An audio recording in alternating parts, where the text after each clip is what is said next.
Good everyone and welcome to today's video. Today we have a updated premium review on the Japanese Focke-Wulf 190 A-5. This is an aircraft that I've had on my to-do list for a while, but due to some issues with the aircraft, which have started to be fixed, this has been delayed for now, until recently, because they've actually done some changes to this thing and it's actually helped out a little bit. It's still got the same flaw that it originally had, which is why I delayed the review. Well, the updated review, that is. And as a result, that has made it so that this review is a little bit late, so I can only apologize for that. So in the description below, there'll be a link to a couple of timestamps, as you already know if you're new, or if you're familiar with the channel, I should say. If you're new to the channel, I do this for every premium review, so if you want to just skip ahead to the gameplay, feel free to do so. The hangar section overview will go over the aircraft's engine, armament, armor, and any secondary weapons if it has them. Obviously this aircraft doesn't, but that's besides the point. And of course the gameplay will show you how to fly the aircraft and just give you a general idea of how the aircraft performs. Anyway, before we get into the hangar section overview, let's talk about the aircraft's price and what's changed. So a few months ago, around about 4 or 5 months ago, give or take, the Focke-Wulf 190 has received a very strange nerf, which was not warranted, and still isn't warranted. This is because a forum user made a post about the Focke-Wulf 190s, specifically the A4 and the A5. I don't know if the A8's affected. I've not took out the A8 in a long time. I don't think it is, but generally speaking, the vast majority of A4, A5, and A1 were affected. As a result, these aircraft overheated quite significantly when they really shouldn't, because, well, it's like the Bearcat. The Bearcat shouldn't be overheating, but they'll never fix that plane. And the reason why I'm bringing this up is because it's a prime example of a mod abusing their power, because the post was made by someone who was just salted that they got outclimbed by 190, which is kind of sad when you think about it. But also, the person who made the post had no original sources. So, yeah, that was a rabbit hole that they wanted to go down, and unfortunately someone in Gaijin HQ accepted it.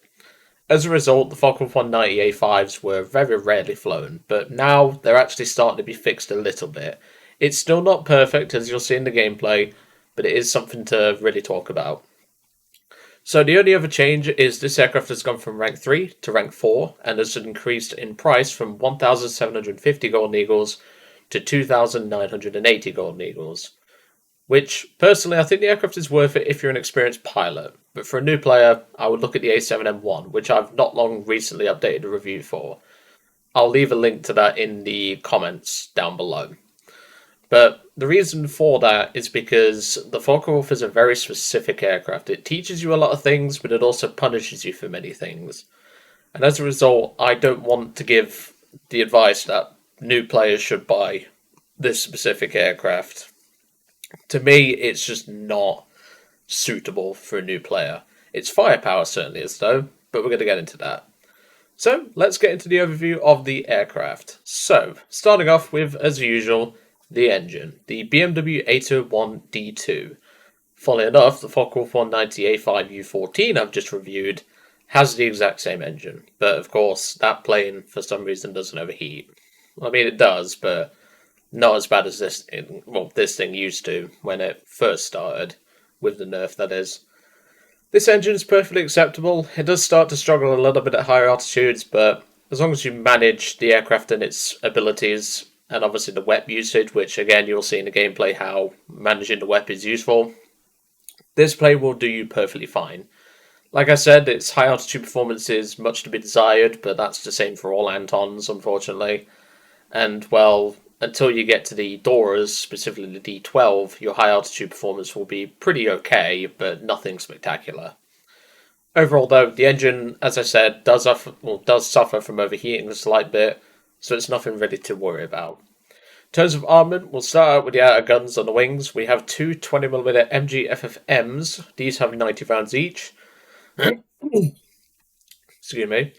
And I'm currently running air targets in this because, well, you kind of need to hit your targets in this. And trust me, getting these guns to hit is the important part. The reason why I'm saying that is because the 151s have higher velocity anyway.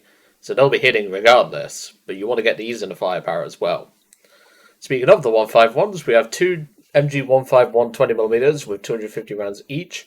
These are highly effective cannons, and I run stealth on these for very good reason. I don't want people seeing the bullets coming out of this thing. I'd let them see the 190's MGFFM, but not these. So my throat's really sore. These cannons are highly effective, and as you'll see in the gameplay, they absolutely butcher an enemy aircraft no matter what. Even if it's just a glancing blow, it will do damage, which will severely affect the enemy aircraft. As you'll see in the gameplay later on against a Yak 9 UT, because it was a 5-7 match. And of course, finally, it wouldn't be an A-5 without some 792 MGs.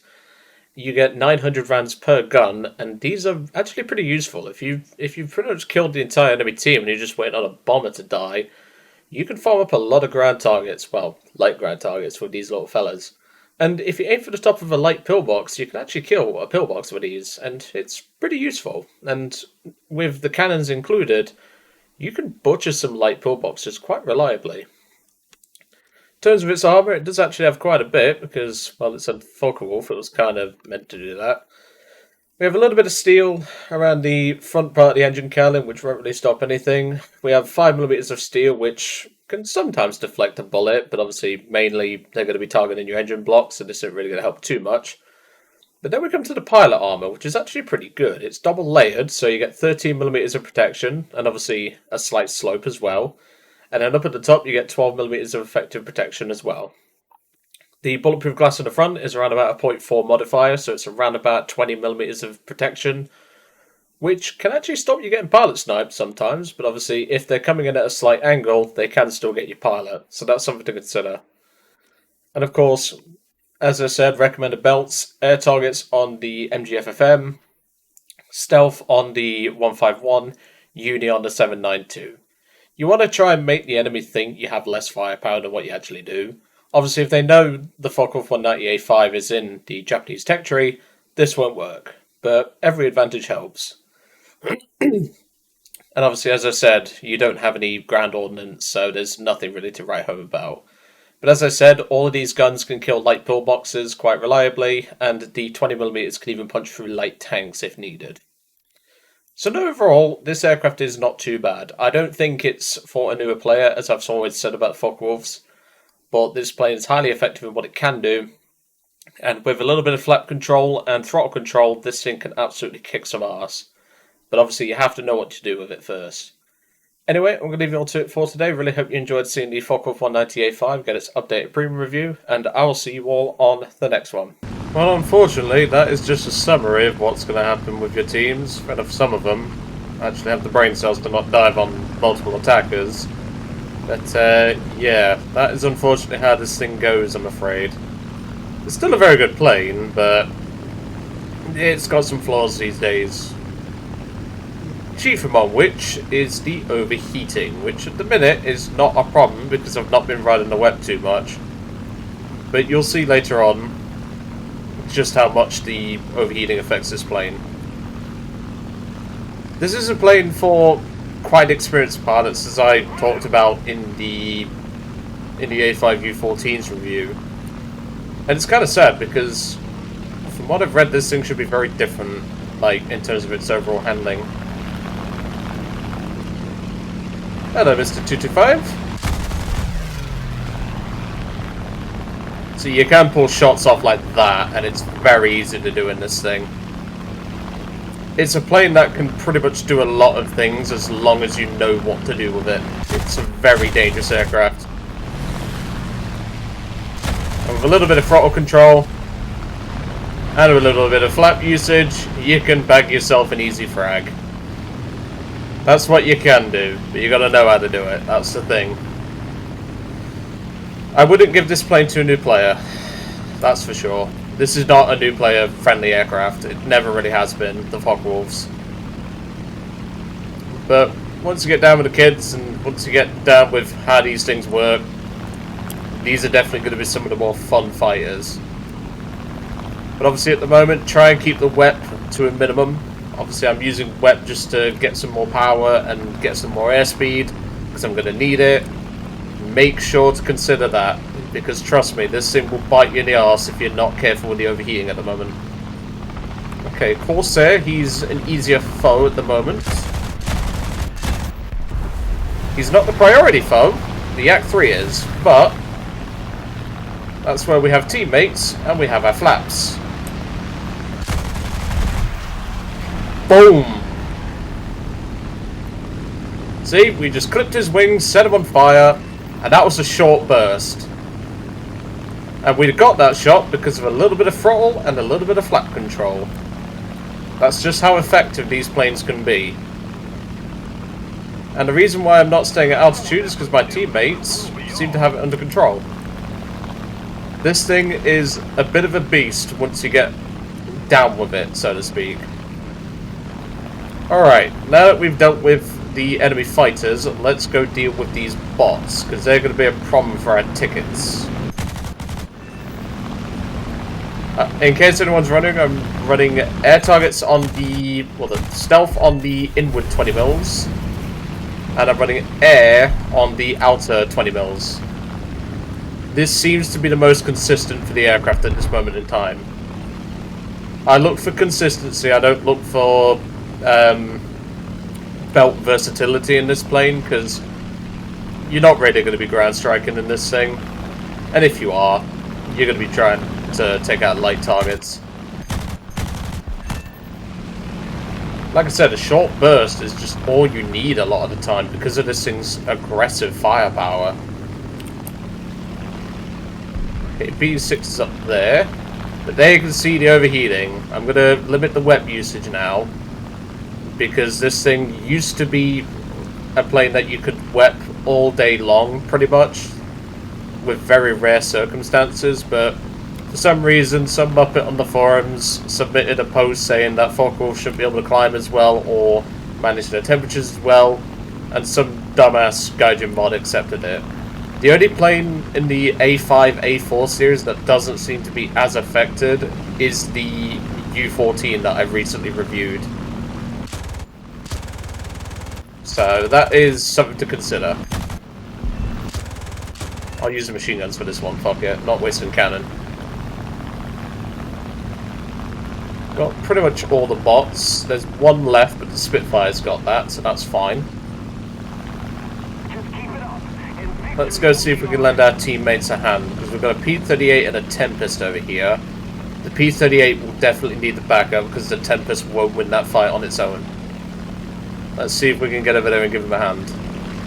Okay, the P-38 did manage to kill one of them, but he might not be able to kill the second, because the Tempest just went down.